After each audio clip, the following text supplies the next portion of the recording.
साथियों, जय श्री कृष्णा। आज की वीडियो में हम आपको बताएंगे कि हमें प्रतिदिन बार बार भागवत गीता सुनने से हमें किस प्रकार उसका फल मिलता है। कहने का मतलब, हमें भागवत गीता भागवत कथा क्यों सुनना जरूरी है। भागवत गीता सुनने हमें किस प्रकार भागवत प्राप्ति हो सकती है, इसको जानने के लिए हम एक कहानी आपको सुनाते हैं, जिसको सुनकर आप जान जाएंगे कि क्यों भागवत गीता हमारे लिए बहुत जरूरी है। साथियों, आपसे निवेदन है कि आप हमारे चैनल को सब्सक्राइब कर लीजिए, क्योंकि हम प्रतिदिन अपने चैनल पर भागवत गीता भागवत कथा की वीडियो डालते रहते हैं। तो आइए शुरू करते हैं। नदी के पास एक गांव में एक बूढ़ा आदमी अपने पोते के साथ रहता था। बूढ़ा रोज सुबह जल्दी उठकर भगवत गीता पढ़ने के लिए बैठ जाता था। उसका पोता दादाजी का प्रशंसा करता था और अपने दादाजी जैसा बनना चाहता था। इसीलिए पोता दादाजी की तरह सब कुछ करने की कोशिश करता था और अपने दादाजी की तरह वह भी प्रतिदिन भागवत गीता पढ़ता था। एक दिन पोता अपने दादाजी के पास गया और कहने लगा, दादाजी, मैं आपकी तरह रोज बैठकर भगवत गीता पढ़ता हूँ, लेकिन मैं इसे ज्यादातर समझ नहीं पाता हूँ, और जो कुछ भी मैं समझ पाता हूँ, किताब बंद करने के साथ साथ में उसे भूल जाता हूँ। अगर मैं जो पढ़ता हूँ उसे भूल जाता हूँ, तो भगवत गीता पढ़ने से मुझे क्या लाभ होता है।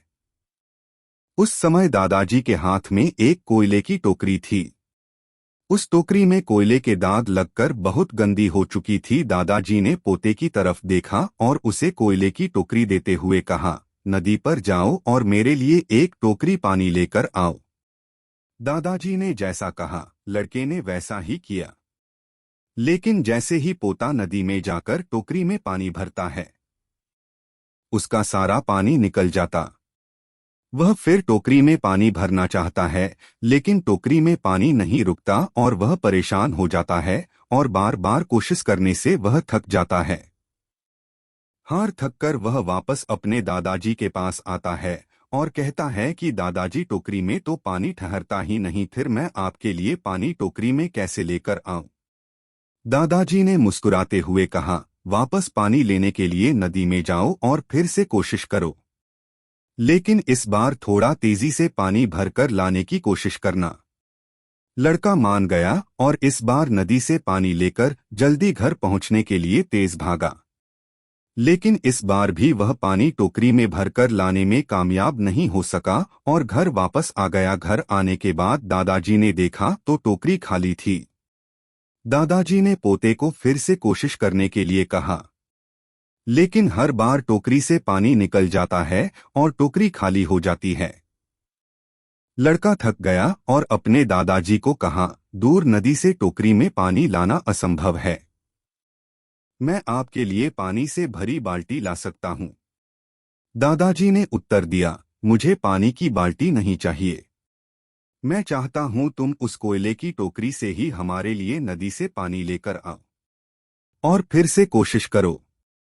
लड़का जानता था कि यह असंभव है, लेकिन वह अपने दादाजी की आज्ञा का पालन करता था और फिर से कोशिश की। इस बार लड़का जितनी जल्दी हो सके दौड़ता हुआ गया और टोकरी में पानी भरने की कोशिश करने लगा, लेकिन फिर भी टोकरी में पानी लाने में कामयाब ना हो सका। लड़का थक गया और उसने अपने दादाजी को कहा, ओह दादाजी, इस टोकरी से नदी में से पानी लाना हमारे लिए असंभव है। दादाजी ने उत्तर दिया, तुमको लगता है कि यह असंभव है, लेकिन जरा टोकरी को देखो। लड़के ने टोकरी की और देखा कि टोकरी बहुत साफ सुथरी दिख रही है। उसने देखा टोकरी से कोयले के सारे दाग हट गए हैं। अब कोयले की टोकरी अंदर और बाहर से साफ हो गई थी। दादाजी ने कहा, तुमने देखा कि टोकरी अब सारे दागों से मुक्त हो गई है। जब आप भगवत गीता पढ़ते हैं तो ऐसा ही होता है। तुम जो पढ़ते हो उसे तुम समझ या याद नहीं रख सकते हो, लेकिन यह भागवत गीता तुम्हारे अंदर और बाहर के सारे दाग बिल्कुल साफ कर देगी। इसलिए तुम प्रतिदिन भागवत गीता का पाठ पढ़ते रहो। इससे तुम्हारा हृदय अंदर और बाहर से बिल्कुल साफ हो जाएगा। तो साथियों, इसी प्रकार अगर हम प्रतिदिन भागवत गीता भागवत कथा सुनेंगे तो एक दिन हमारा हृदय बिल्कुल साफ हो जाएगा और हमें भागवत प्राप्ति हो ही जाएगी। तो साथियों, जय श्री कृष्णा।